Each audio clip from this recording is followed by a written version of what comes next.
Hey y'all, Dr. Lee Milligan here. I wanted to touch base with y'all on this Cyclospora outbreak and share a little bit of information about what is known about this so far. For those of you who don't know me, my name is Lee Milligan. I am dual board certified by the American Board of Emergency Medicine and also by the American Board of Preventive Medicine. So kind of after the fact medicine and then before the fact preventive medicine as well. I trained at George Washington University for med school and UCLA for residency. Today's topic is Cyclospora. You've probably seen this in the news. I frankly had never heard of it prior to this particular outbreak, and I've taken care of thousands of patients with diarrhea in my 25-year career. Here's what we know about it. So far, there's been over 2,000 reported cases, documented laboratory cases, and there's been some confusion about what the origin of this is. But before we get into that, let's talk about the symptoms. Generally, you can have, they're calling it explosive diarrhea, and no definition required for that. Um, Not terribly bloody, which is good. A lot of abdominal cramping and significant fatigue appears to be part of this as well. You can also have muscle aches associated with it as well.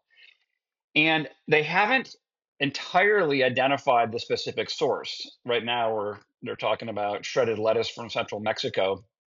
And it is a good reminder that our food supply it's a worldwide network.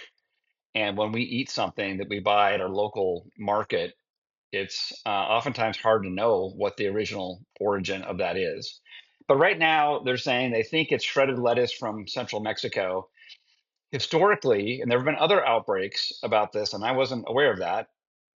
I'll give you the list. I actually have it written down here. So things that previously have been implicated are cilantro, basil, bagged lettuce, romaine lettuce, iceberg lettuce, raspberries, blackberries, snow peas, sugar snap peas, as well.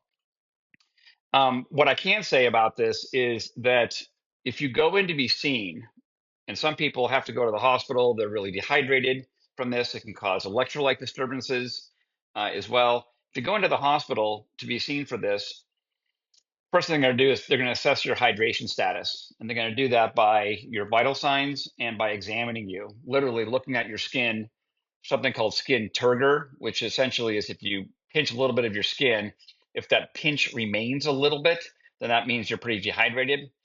If your vital signs are abnormal, sometimes your blood pressure can be low from dehydration. They'll look at your mucous membranes. They'll look at your mouth and tongue to look to see if it looks dry and puckered. They may look at your eyes. If it's a kid, oftentimes they'll look to see if there's appropriate tear production as well. So they're going to assess for dehydration. And then they may run some tests for some electrolytes as well to make sure that's okay. For the stool itself, to sample it, interestingly, it doesn't show up in the traditional O&P test. The O&P is ova and parasite. So generally, when somebody comes in and they have diarrhea and we've decided to test the stool, we test it for a couple of things usually. First, we test it for just a general stool culture. There's also something called pseudomonas colitis that sometimes we test for. That's a specific test. And then we do O&P, or ova and parasite. And that looks for parasites, which can happen when you eat contaminated pork and other things.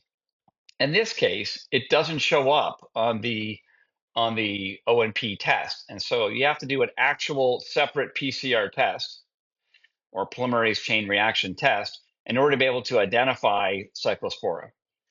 In my opinion, if you are sick enough to seek treatment, you should get this test. And the reason I say that is because unlike a lot of diarrheal illnesses, instead of just, lasting a couple of days and then you get better, sometimes it can last for weeks or even months in some cases. The other tricky part is that you can seemingly get better and then come back. And so I'm always a fan of having more information instead of less information. So if I've been seen by a provider and I've provided a stool sample and it's been tested, then down the road, if I get worse or if I get better and then worse, then at least I'll know what I'm dealing with and the appropriate treatment can be instituted. Speaking of which, the treatment for this, in addition to hydration and some minor over-the-counter medications sometimes, the main treatment is actually Bactrim, which is an antibiotic, which seems a little strange to me. I don't 100% understand the mechanism of action for this, but this antibiotic that we use for urinary tract infections, sometimes we use it for particular skin infections and whatnot. In this case, is actually effective against Cyclospora. Now, one thing I will say about this scenario is that it is happening in an outbreak way, meaning there's certain states involved and other states are not. I live in Pennsylvania, and it has affected Pennsylvania. You have to look up on the CDC website to see all the states that have been affected to date. But it is a state by state thing because it really is an outbreak. Now, I don't want everybody to stop eating all fruits and vegetables as a result of what's going on. That would be a terrible message to send. I do think it's important to wash your fruits and vegetables. Unfortunately, washing the lettuce, the shredded lettuce, doesn't always get rid of cyclospora because cyclospora can cling to the surface of it. So unfortunately, that's not clear. And I will say I'm not entirely happy with the CDC right now in terms of messaging. You may recall that at one point a few days back, they thought they had the source and they stated there was a positive test result. And then upon further inspection, they decided to call it a false positive, meaning they said it was actually infected and it actually isn't, in their opinion. So the messaging hasn't been crisp on this, I will say. For now, I'll tell you what I'm doing. I'm avoiding eating shredded lettuce.